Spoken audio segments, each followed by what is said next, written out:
علیکم ورحمۃ اللہ وبرکاتہ۔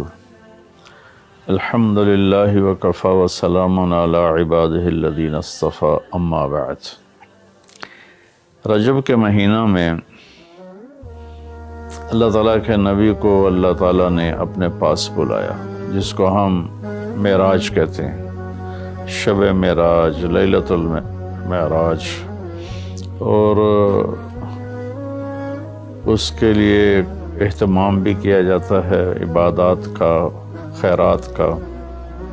یہ اللہ تعالیٰ کی بہت بڑی قدرت میں سے ایک چھوٹا سا نمونہ تھا کہ 3 کپڑوں میں اٹھایا اور سارے خلا کے پردوں کو چاک کروا کے 7 آسمان کے دروازے کھلوا کر سدرۃ المنتہا پہ جبریل کی بھی بس ہو گئی کہ اس کے آگے اتنا بھی اوپر گیا تو جل کے راکھ ہو جاؤں گا، تو اس سے اوپر آپ تشریف لے گئے، اور پھر عرش خوشی سے جھوم اٹھا، اہتز عرش الرحمن، عرش خوشی سے یوں جھوم رہا تھا۔ خوشی میں انسان بے خود ہو کر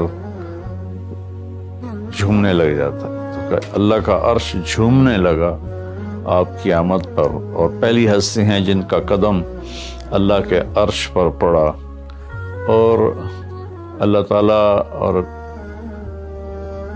اللہ کے محبوب کے درمیان جتنے نور کے پردے تھے اللہ نے سب ہٹا دیے، اور السلام علیک ایھا النبی ورحمۃ اللہ وبرکاتہ۔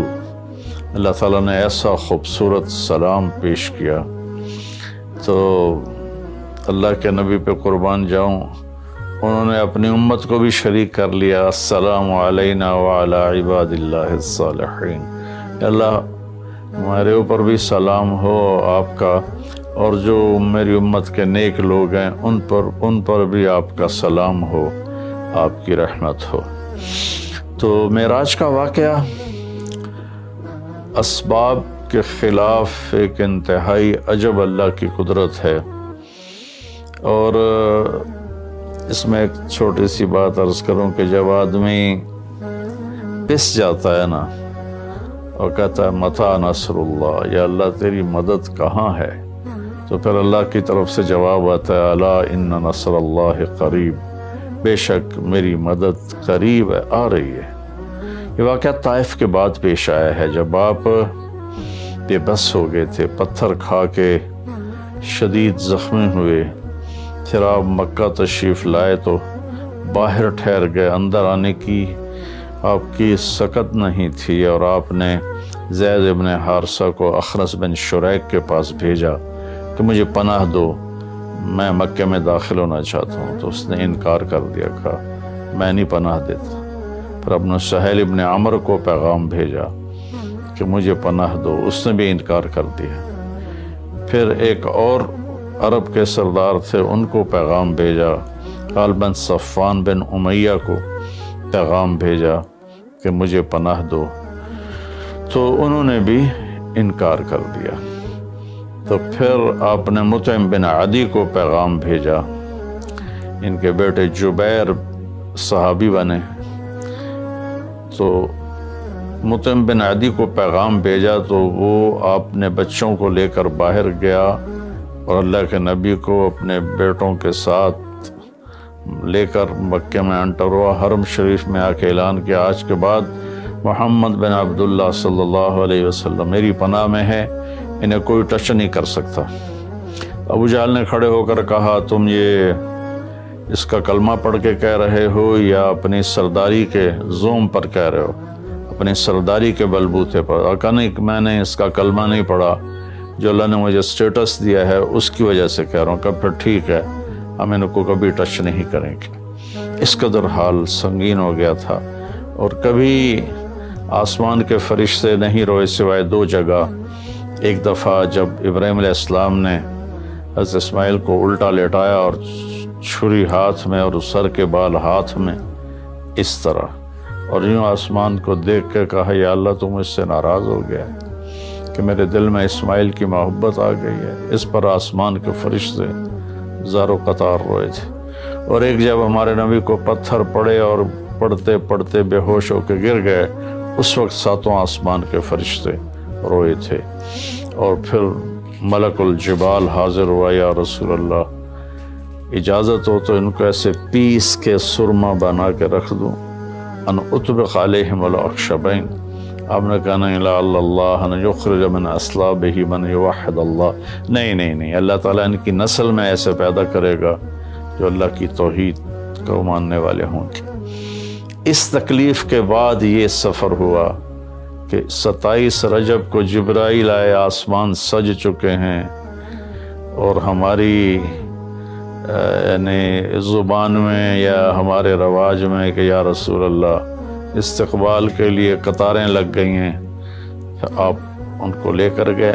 آپ ام ہانی رضی اللہ عنہ، حضرت علی رضی اللہ تعالیٰ عنہ کے گھر میں تھے آپ، تو وہاں سے حتیم میں لے گئے، آپ کا سینہ چاک کیا، دوسرے فرشتہ وہ پانی لایا زمزم کا، اس سے آپ کے سینے کو صاف کیا، پھر دل باہر نکالا، اس کو چیرا، اسے صاف کیا، اور پھر دوبارہ دل کو رکھ دیا، سینے کو بند کر دیا۔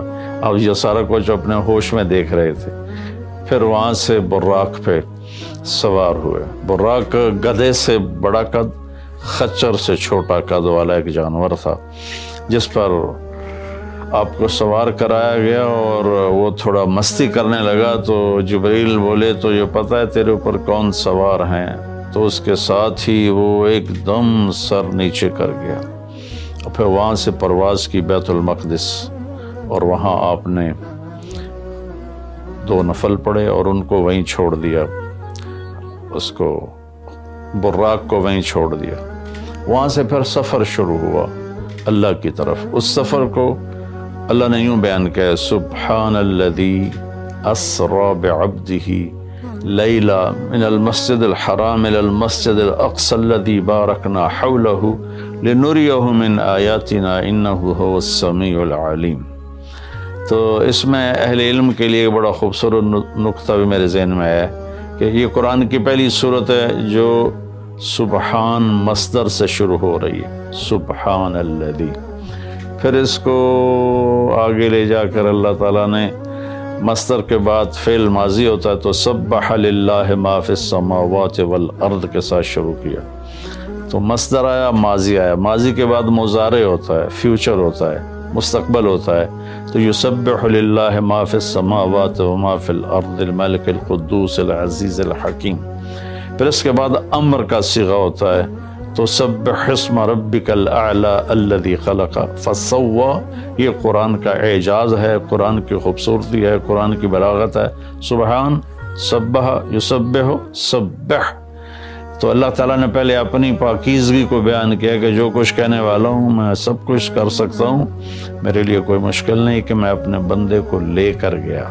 اللہ آنے جانے سے پاک ہے، لیکن با کا اضافہ یہ بتاتا ہے کہ اللہ تعالیٰ کہہ رہے تھے یوں ہی سمجھو کہ میں اپنے بندے کو خود لے کر گیا اوپر۔ آپ جبریل کے کندھوں پر، پروں پر سوار ہو کر نہیں گئے، آپ کا سفر الگ تھا، جبریل کا الگ تھا، یہاں تک کہ پہلے آسمان پر پہنچے تو دروازہ کھلا تو آدم علیہ السلام نے استقبال کیا، گلے لگایا۔ پھر اس سے اوپر گئے تو عیسیٰ علیہ السلام، یحییٰ علیہ السلام، زکریا علیہ السلام نے استقبال کیا، اور سارے آسمان کے فرشتوں نے استقبال کیا۔ پھر اس کے بعد تیسرے آسمان پر گئے تو یوسف علیہ السلام نے استقبال کیا اور سارے فرشتوں نے۔ پھر چوتھے آسمان پر گئے تو یونس علیہ السلام نے اور باقی سارے فرشتوں نے۔ تو پھر پانچویں آسمان پر گئے تو ہارون علیہ السلام اور آسمان کے فرشتے۔ پھر چھٹے آسمان پر گئے تو موسیٰ علیہ السلام اور موسیٰ علیہ السلام کے آسمان کے فرشتے۔ اس دن اللہ نے، میں نے پڑھا کہیں نہیں لیکن مجھے لگتا ہے کہ اس دن اللہ تعالیٰ نے سارے فرشتوں کی عبادت کی چھٹی کرا دی ہوگی اور فرمایا ہوگا بس میرے محبوب کا دیدار کرو، استقبال کرو، آج یہی تمہاری عبادت ہے، کیونکہ ہر فرشتہ بے قرار تھا کہ دیدار ہو جائے۔ پھر اب ساتویں آسمان پر گئے، وہاں ایک بیت اللہ تھا، وہاں ایک بزرگ سفید داڑھی والے یوں کر کے بیٹھے ہوئے تھے، یوں کر کے، اور لمبے ان کے بال تھے، لمبی داڑھی تھی، وہ نہیں اٹھے، وہ بیٹھے رہے۔ جب اب قریب آئے تو وہ کھڑے ہوئے اور کہا میرا بیٹا آ گیا۔ پہلے نبیوں نے کہا ہمارے بھائی آ گئے، ہمارے بھائی آ گئے، ہمارے نبی آ گئے۔ اس بزرگ نے کہا میرے بیٹے آ گئے، میرے بیٹے آ گئے۔ تو آپ نے جبریل سے پوچھا یہ کون بزرگ ہیں؟ تو انہوں نے فرمایا یہ آپ کے دادا ابراہیم علیہ السلام ہیں۔ اس میں اللہ نے ہمیں سبق دیا کہ بیٹا کتنے ہی عالی مقام پہ چلا جائے، اس کی ذمہ ہے اپنے ماں باپ کا ادب کرے، ان کے پاؤں چھوئے، ان کے سامنے سر جھکا کے چلے۔ یہ ہواؤں میں اڑ جائے، عرش کو چیر کے اللہ تک پہنچ جائے، پھر بھی باپ کے آگے، ماں کے آگے سر جھکانا ہے۔ اور یہ سبق عملاً اللہ نے امت کو سکھایا، پہنچایا کہ اللہ تو جانتے تھے کہ یہ امت اپنے والدین کی کتنی نافرمان ہوگی، اور کتنے ماں باپ ہوں گے جو چھپ چھپ کے روئیں گے، کتنی مائیں ہوں گی جو دوپٹے کے پلو میں اپنے آنسو چھپا لیں گی اپنی اولاد کی نافرمانی کی وجہ سے، بدتمیزی کی وجہ سے۔ میرے نبی سے پوچھا گیا یا رسول اللہ قیامت کب آئے گی؟ تو آپ نے فرمایا اللہ کو پتہ ہے، کیا کوئی نشانی فرما دیں؟ ارشاد فرما دیں کہ جب مائیں بیٹیوں کے ہاتھوں ذلیل ہوں گی تو قیامت آئے گی۔ یعنی بیٹے تو کرتے ہی رہتے ہیں، اگر بیٹیاں بھی ماں کو ذلیل کریں گی تو قیامت آ جائے گی۔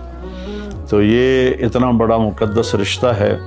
آپ نے فرمایا جس نے اپنے والدین کو دکھ دیا اس پہ اللہ کی لعنت، زمین آسمان کی لعنت، فرشتوں کی لعنت، نہ اس کی نماز قبول ہے، نہ روزہ، نہ صدقہ۔ اور دوسری طرف آپ نے فرمایا جو صبح صبح ماں باپ کی زیارت کر لے تو صبح سے شام تک جنت کے 2 دروازے اس کے لیے کھل جاتے ہیں۔ نہ حال پوچھا نہ خدمت کی، صرف آ کے زیارت کی محبت کی وجہ سے۔ شام کو آ کے ان کی زیارت کی تو صبح تک جنت کے 2 دروازے اس کے لیے کھلے رہیں گے۔ پھر ان میں کوئی ایک فوت ہو جاتا ہے اور یہ اس ایک کی بھی ایسے تعداد کرتا ہے، زیارت کرتا ہے، ایک دروازہ کھلا رہے گا۔ تو یہ اس میں ایک بہت بڑا سبق تھا ماں باپ، چونکہ پہلا قصور تو ماں باپ کا ہے کہ وہ بتاتے ہی نہیں، وہ تعلیم ہی نہیں دلاتے جس سے پتہ چلے کہ ماں باپ کا مقام کیا ہے۔ اسی میں ہماری نسل ڈپریشن کا شکار ہو گئی۔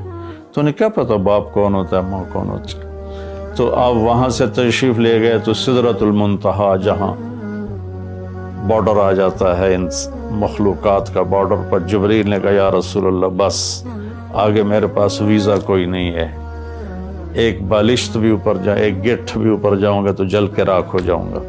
اللہ نے ایک تخت اتارا، اس سے اپنے محبوب کو بٹھایا اور وہ گئے بلندیوں کو چیرتے ہوئے، اس نے عرش پر جا کر لینڈ کیا، آپ اترے اور میرے اللہ تعالیٰ نے کہا ثم دنا فتدلی فکان قاب قوسین او ادنی۔ اللہ تعالیٰ نے اپنے محبوب کو اپنے قریب کر لیا، اتنا قریب کیا کہ فاصلے مٹ گئے، فاصلے مٹ گئے۔ تو بھائیو پھر لمبا واقعہ ہے، اور لوگ آج کل اتنا لمبا سنتے بھی نہیں ہیں، تو میں صرف جانے کا بتا دیتا ہوں۔ واپسی کا بھی پورا ایک کہانی ہے، جنت دکھائی، جہنم دکھائی، جنتی دکھائے، جہنمی دکھائے، سارا کچھ دکھایا، سود خور دکھائے، بے نمازی دکھائے، نمازی دکھائے، اپنے سب کو اپنی آنکھوں سے دیکھا، جہنم کو بھڑکتے دیکھا، جنت کو چمکتے دیکھا، جہنم کو دہکتے دیکھا اور جنت کو مہکتے دیکھا۔ یہ سب کچھ آپ نے اپنی آنکھوں سے دیکھا اور پھر آپ واپس تشریف لائے۔ تو جب آپ پہنچے تو ابھی رات کا حصہ باقی تھا اور رات گزری نہیں تھی جب آپ اتنی بڑی کائنات کا سفر کر کے واپس تشریف لائے۔ تو اس میں ایک بڑا سبق ہے، وہ یہ ہے کہ اللہ نے اپنے نبی کا ہاتھ پکڑا اور اپنی ذات تک پہنچا دیا۔ ہم اپنا ہاتھ اللہ کے نبی کے ہاتھ میں دے دیں تو ہم بھی اللہ کی ذات تک ہماری بھی پہنچ ہو جائے گی۔ اگر کوئی بڑائی کے سفر طے کرنا چاہتا ہے، بڑا آدمی بننا چاہتا ہے کہ میں تو جی گریٹ مین بننا چاہتا ہوں، میں کامیابی چاہتا ہوں، میں سکسیسفل لائف چاہتا ہوں، تو کامیابی ہے کہ میرا آپ کا اللہ ہم پہ راضی ہو، جب ہم مریں تو وہ ہم سے خوش ہو کر ملے، ہمیں جنت کا پروانہ دے۔ یہ ہے کامیابی۔ یہ نہیں کہ آپ بڑے مالدار بن گئے، آپ امریکہ کے صدر بن گئے، یہ نہیں ہے۔ کامیابی یہ ہے کہ آپ سے مجھ سے اللہ راضی ہو جائے، یہ سب سے بڑی کامیابی ہے۔ تو اللہ تعالیٰ کے نبی کے ہاتھوں میں ہاتھ دے دے تو اللہ تک پہنچائی آسان ہو جائے گی۔ ایک واقعہ سنا کے ختم کرتا ہوں۔ ایک بدو آیا، کہنے لگا ہے محمد، آپ نے کہا جی۔ اب بدتمیزی کا جواب بدتمیزی سے نہیں، پیار سے دیتے، جی تیری 3 باتیں بڑی عجیب ہیں۔ آپ نے کہا کیا؟ تو کہتا ہم باپ دادے کا دین چھوڑ کے تیرے دین پہ آ جائیں گے، ہم کیوں چھوڑیں باپ دادے کا دین؟ کہا اچھا، اور؟ تو کہتا ہے کہ ہم مر کے مٹی ہو جائیں گے اور پھر دوبارہ زندہ کیے جائیں گے۔ کہا اچھا، اور؟ تو کہتا ہے سورے عرب کو تیری امت فتح کر لے گی، ایران اور یورپ کو بھی تیری امت فتح کر لے گی۔ تو یہ کیسی بچوں والی باتیں کہا، ان کو روٹی نہیں ملتی اور یہ سنا رہا ہے ان کو کہ اس سے کیسر اور کسرا 2 بڑے بلاک تھے اس وقت۔ تو آپ نے مسکرا کے فرمایا انشاءاللہ تیری عمر لمبی ہوگی، تو دیکھے گا کہ سارا عرب و عجم میرا کلمہ پڑھے گا، پھر تو دیکھے گا کہ سارا عرب و عجم یہاں مدینہ ڈھک کے آئے گا، اور پھر تو دیکھے گا کہ اللہ تعالیٰ قیامت کے دن تجھے بھی کھڑا کرے گا، مجھے بھی کھڑا کرے گا، اور میں تیرا ہاتھ پکڑ کے تجھے یاد دلاؤں گا کہ ہو گیا یہ زندہ ہونا کہ نہیں ہوا۔ تو وہ کہنے لگا نہیں میں نہیں مانتا، تو چلا گیا۔ اس نے پھر ابوبکر صدیق کے دور میں دیکھا سارا عرب فتح ہو گیا، کہنے لگا پہلی بات تو پوری ہوگی، ساری قوم نے کلمہ پڑھ لیا۔ حضرت عمر کا زمانہ آیا تو کیسر اور کسرا پٹ گیا، تو کہنے لگا دوئی گل بھی پوری ہوگی، ہن باویں تری ہو ہی نہ جاوے کدائیں، چلیے بھائی کلمہ پڑھیے۔